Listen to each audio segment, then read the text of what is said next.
My name's Andrew, and today we're going to wreck a California Spiny Lobster. It's lunchtime! Beep, beep!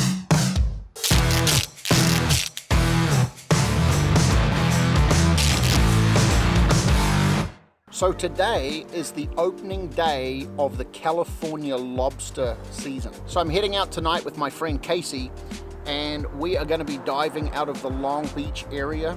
I'm super excited. We're going to be filming it. I'm going to be filming it, and let's see what it looks like. But I'm hoping that we can come back with a lobster that we can take into the kitchen. Let's wreck a lobster dive.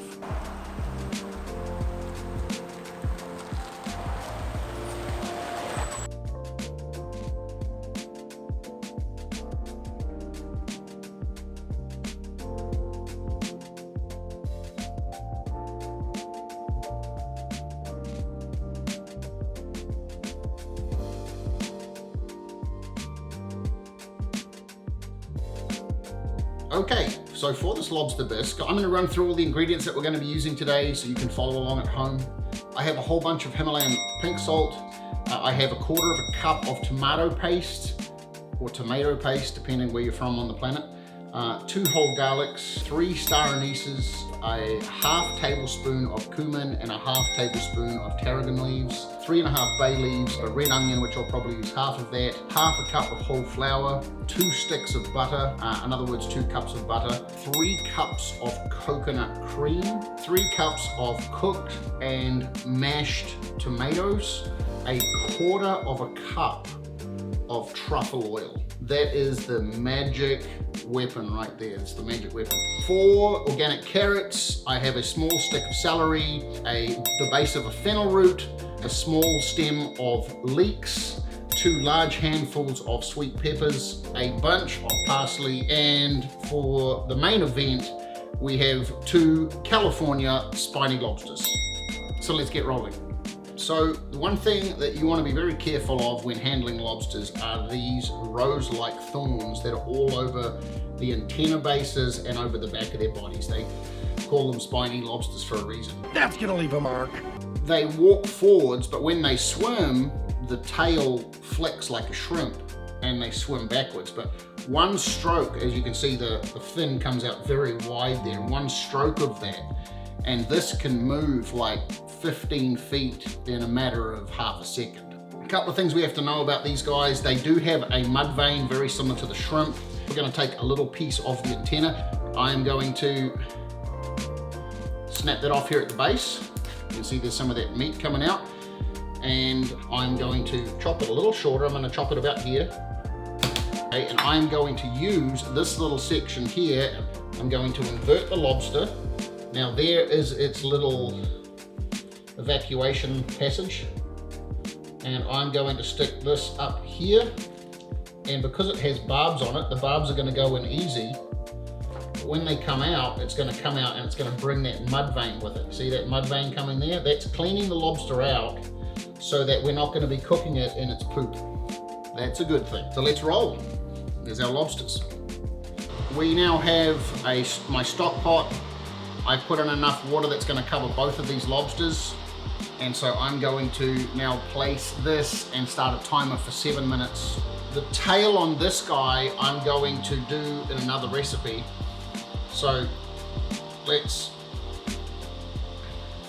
I would advise you, if you're wanting to do this at home, use gloves. I've got very hardy, resilient hands. You can see all of that meat there. I'm going to take this guts out. Some people like that, that's the fat. But I'm going to let all that cook in the broth. Okay, let's dance. Let's dance. You're going to watch this lobster turn from the reddish and black tint to a full orange. I know some people would say you want to have a rolling ball, but I want to gently cook this meat. I don't want to overcook the meat. I want it to come out actually underdone. So we're going to start the timer for 7 minutes. We'll see you in a second. And that's 7 minutes. Look at that. Look at it. Nice and orange. Ooh, look at that. Look at it. Okay, so we're gonna take these guys out, and we are going to let this keep boiling because we want to let all of that start to break down and leave those antennas in there. And I'm going to show you what we're going to do right now. The other thing that we're going to do, which I didn't have in my staging area, we're going to use 3.5 cups of seafood stock or fish stock. It just builds the flavor, creates more of a full-bodied flavor, and it helps you get where you want to be. I mean, I'm very confident. If you can see the ingredients we've got, I'm very confident we're going to get somewhere amazing. But if you could have amazing or extraordinary, I'm pretty sure you're going to go with extraordinary. So there's two areas. There's all the meat in the bottom of these legs, and then there's all the meat up and behind the head coming out here, and I want to extract all of that. So let's get this all out here by cutting in underneath this area. We're going to work our way around through the front.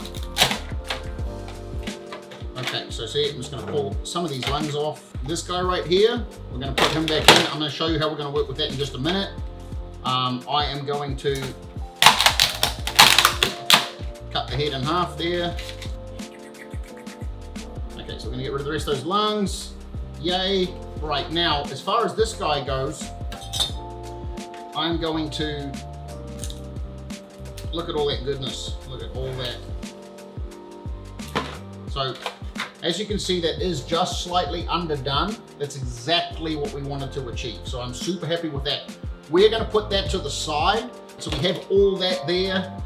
There's our trash. We're going to get rid of that. So that's going back in the broth. So we're going to put this all the way back in to the lobster bisque, which is now going to be our broth.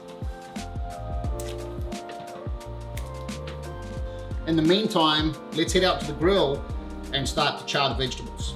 Okay, so I want to have a smoky, gritty undertone of flavor in the lobster bisque. So I'm going to take these sweet peppers and I'm going to intentionally char them on the fire. I'm adding some salt right now. I'm going to add some olive oil. I just want to give these a little bit of something. Okay, so I have them covered in some olive oil and some salt. Okay, and I'm going to put half of a just cross-section cut red onion. Okay, so I'm going to turn these now. So nice and charred. I'm going to leave these sitting for a little bit longer, then they're all going in my bin.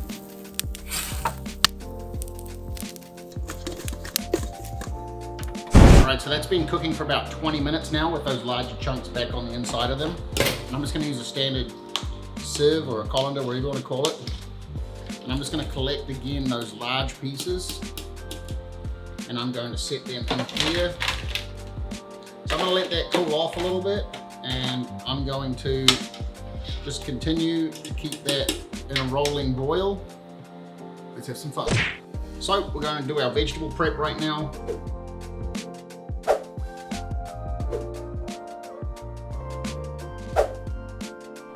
Okay, so that's gonna do it. I'm happy with that. I have all my charred peppers. I'm just gonna take all of the stalks off. Okay, so we're good. So now I'm just gonna get the rest of these onions, 3.5 cups of fish stock or seafood stock. Just gonna put a very small amount of that in for now. We are going to puree this, blend it. See, so not just have we got red, but we've also got that black. So you've kind of got this amazing color texture in there. I'm liking what I'm seeing, people. I'm liking where this is going. I like it a lot.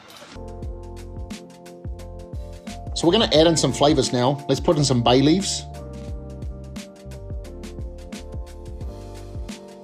Salt.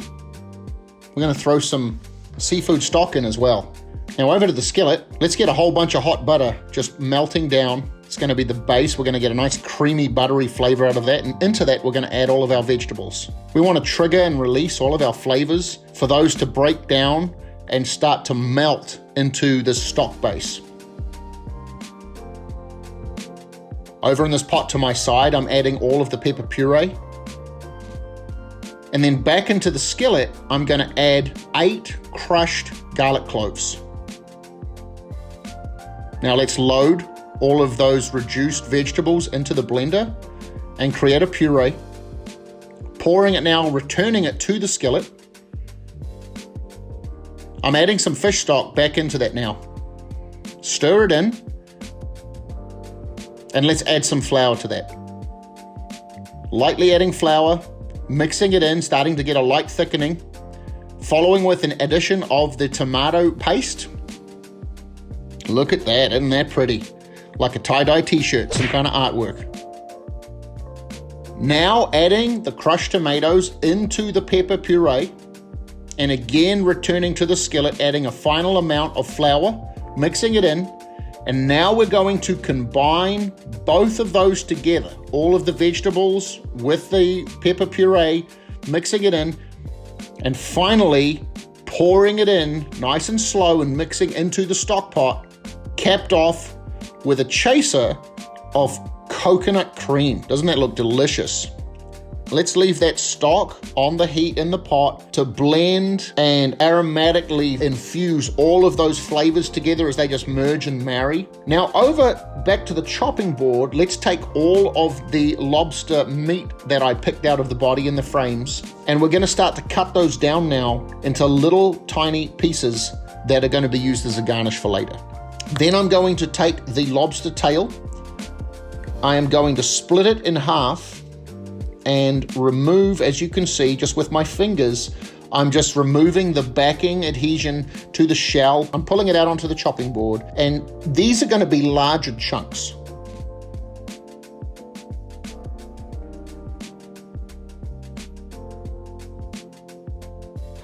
Okay, so here we're in the final stretch. We're going to take our tail meat and we're going to just cook it. You can see I've added a little bit of minced garlic in here. We're gonna bring a stick of butter and just start to melt that and bring that down. Okay, look at that. So the butter's just starting to foam. The aromatics are getting released from the garlic. We're gonna add a couple of really solid pinches of salt. Just for the sake of color, some parsley. I know it's gonna reduce down. I'm gonna add about a quarter of what I have left from the truffle oil in now. I'm gonna let that just mix its way through. I'm gonna take my lump lobster and I'm gonna spread that evenly across the pan, like that. Again, not letting any little piece go, as precious as it is. And I just want to glaze this with all of that butter, and I want to cook down any remaining uncooked sections of the tail. Look at that, that's a sight to behold. And while that's happening, I'm bringing the stock pot over. It's plating up time, people. You can see that it's just lightly starting to sear. We don't want to burn this, we don't want to turn this into rubber. And it's plating time. It's plating time, so let's roll. We're gonna take our bowl, remix, make sure that I have a good cross cut of all those flavors.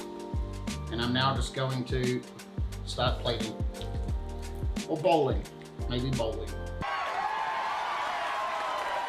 Look at that, not all of that coconut fat broke down, but that doesn't matter. It just kind of almost makes for a really nice feature.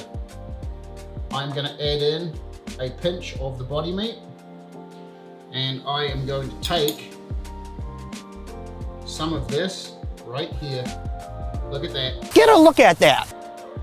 Straight in the middle, little tiny garnish on the side.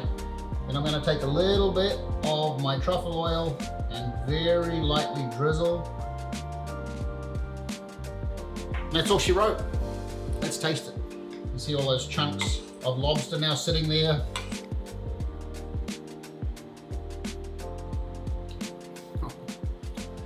It's soft, it's coconutty, which is what I wanted to get. It's almost got like a Thai curry kind of feel to it.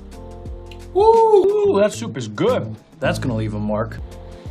All those flavors, everything we've been working through with the last couple of hours has just come into a perfect marriage. Give this a shot. Try it at home, do something different, and slap your face with some truffle oil. Thanks for watching. I love you guys. Please like, share, and subscribe, and hit the notification button, and drop us a comment below if you've enjoyed this recipe. Thanks so much for watching. We'll see you on the next video. Take care.